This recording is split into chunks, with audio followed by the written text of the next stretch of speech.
క్రమంలో స్వామికి ఇక్కడ కళ్యాణ మహోత్సవం జరుగుతుంది.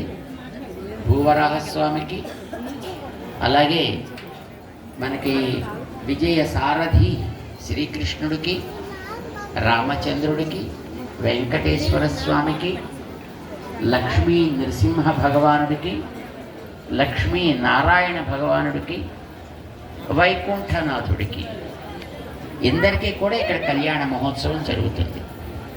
ఉదయం అంటే మనకి 10ంటికి ప్రారంభమై 12ంటికి కళ్యాణ మహోత్సవం పూర్తవుతుంది.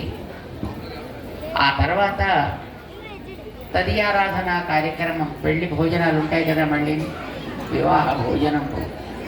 సో అవన్నీ అయిన తర్వాత సుమారుగా 4 గంటలకి బయలుదేరి మన స్వామి ఈ విజయకీలాద్రికి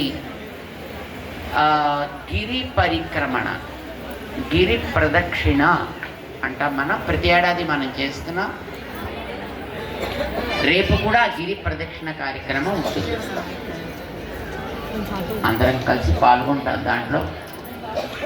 రేపు కళ్యాణ మహోత్సవాన్ని, ఆ తర్వాత గిరి ప్రదక్షిణ కార్యక్రమాన్ని కూడా మనందరం పాల్గొని చక్కగా భగవన్నామ సంకీర్తనతోటి జరుపుకుందాం. ముందుగా ఈవేళ జరుపుదామా అని మనవాడు కొంతమంది అనుకున్నారు. ఈవేళ అలాగే రథసప్తమికి మనం అందరం చేరుతున్నాం కదా, ఆదివారం కూడా కదా కలిసి వస్తుంది అని. కానీ మరి గిరి పరిక్రమణ అనేది యాత్రా కార్యక్రమం జరగాలి అంటే ముందు కళ్యాణాలు జరగాలి కదా. చేత కళ్యాణం జరగకుండా అలాగే హనీమూన్ ప్రయాణం బాగుంటుంది.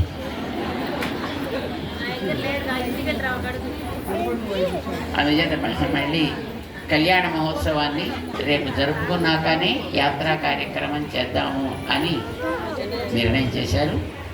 ఇది కూడా మీ జ్ఞాపకం పెట్టుకోవడం కోసం చెప్తున్నాం. ఇప్పుడు పూర్ణాహుతి కార్యక్రమాన్ని మనం జరిపి